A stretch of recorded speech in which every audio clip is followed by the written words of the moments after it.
Hello everybody, welcome to my short video on HVAC unloaders and what can go wrong. I'd like to take a moment to quickly point out what an HVAC unloader looks like on your compressor. And here's an example of a newer style Bitzer compressor. You can see the two arrows pointing to the HVAC unloaders.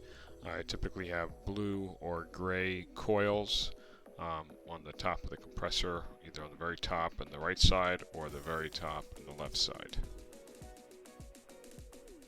Here we have a side profile view. The left hand side image is normal operation and the right hand side image is operating when the unload feature is enabled.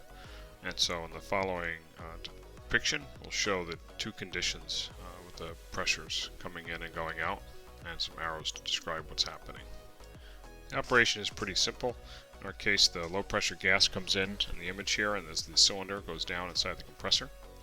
Once the cylinder reaches the bottom, it starts to come back up again. The gas is compressed and pressed out through the high pressure side, which then feeds up to the unloader itself, which right now is operational. On the right hand side, when we operate the coil on the compressor unloader, the pressure that was on the high pressure side will then travel up through the small channel as before. It'll go down into the top of the valve will push closed, and then the low pressure side will just circulate around without doing anything.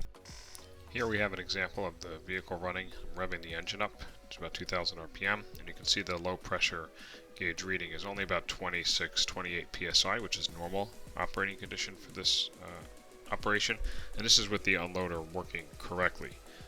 So it's really important that it works correctly. You can see the pressure dries back up to 35 PSI and it maintains a good pressure range on the low side of the system. With the same vehicle and the unloader not functioning correctly, when all cylinders operational, you can see the low side pressure now drops down to well below 20 PSI at times. It almost gets down to 16 quickly.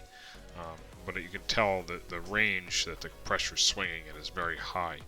Because in our case, it's pressure dropped down, the unloader didn't work, and now there's too much Freon being pumped through the system. So this is something that we need to avoid at all times, otherwise you can end up damaging the compressor. Hope this video was informative and helpful, and if you like these, please subscribe and comment, and let me know what you think, and if there's anything in particular you'd like to see in the future.